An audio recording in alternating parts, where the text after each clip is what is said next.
We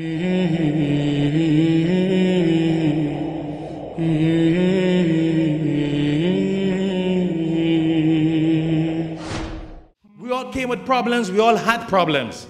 But always think positive and don't give up. Do your prayer. Pray to Allah. Be consistent. Think positive of Allah. How we think of Allah, that's how Allah will bless us. And I'm not just telling you this because it's talk. Because talk is cheap. As I conclude in the 2 minutes, I'll give you my personal example. And I don't tell you this because it's just talk, but I have gone through that. Do you know when I came to America 22 years ago? Nur al-Islam was not a masjid. It was only a piece of land. And when the masjid was built, Brother Azad was a board member, he could tell you. I offered. I never took a salary to be the religious director of there. I offered to clean the toilets and clean the masjid for Jummah. You see, I could thank Allah. Today you may see me flying with a brand new Lexus and flying all over the world. For hadith, I proclaim the bounties of Allah because I didn't give up. But it's good to let my youngsters know where I came from. I used to clean toilets and a masjid here for $50 a week, brothers and sisters. Today I stand on a member here as a mirror of a $4 or $5 million property. You don't know what we went through to propagate Islam in this country. I'm not just telling you talk here about don't get frustrated. $50 a week. Look, he's sitting right here. Ask him.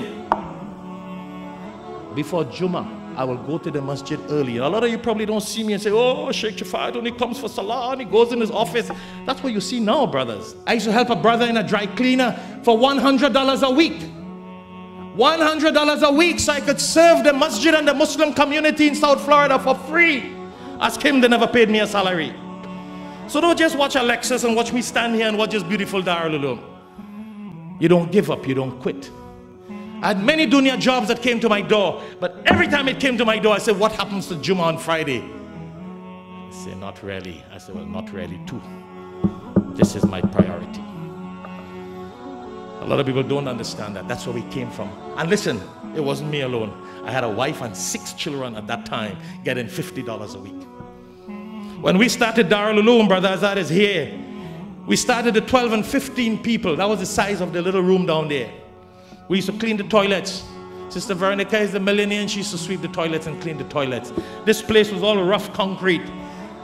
12 people. Now the first line alone got 3-4 times the amount of the whole Jummah used to be. So don't look at the success and look at Darul Uloom and think that what's going on. We never quit. We never give up. Put our trust in Allah because the promise of Allah is that you will succeed if you put your trust in Allah.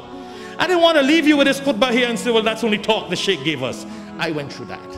I used to live out of my car. Ask Brother Azad. I didn't have a house here. I didn't have a resident here when I started coming here. Wherever the night took me, I stayed by a friend and somebody until I got an apartment. And I never used to drive a Mercedes car. Lexus. Somebody gave me a car for free. Maybe $50 was worth the car that time. You know, you could buy a car for $500. I was driving a car worth $50 that a man gave away from the shop. So don't watch Mimbar today. A lot of my youngsters here dream, want to be like the Sheikh, I want to be on the Mimbar, I want to be the Imam. It doesn't happen like that. It doesn't just jump like that. We got to go through the sacrifice. Put the tawakkul and trust in Allah. Put the trust in Allah. Have the iman and faith, and Allah will help us, inshallah. And I wanted to give you a personal example. A lot of times you hear sheikhs and imam give you nice talk, but when they face the problem, it's a whole different story. I want to let you know I went through it. So whatever problems you have, whatever problems we have, just put your trust in Allah. Allah will give you wal-duha. He swears by the morning sunshine. Don't look at the night, the darkness of the night and things down. Look at the brightness of the morning, how things rise. And that's what Allah has for us. He has promised success. He has promised success. That's what Allah is all about. It is only a test and trial for us. But we will all have our trials in different ways. Some in wealth, some in sicknesses, some in jobs, some in family, some in wife, some in husband, some with neighbors. Whatever it may be. Tawakkal ala Allah, that's the key.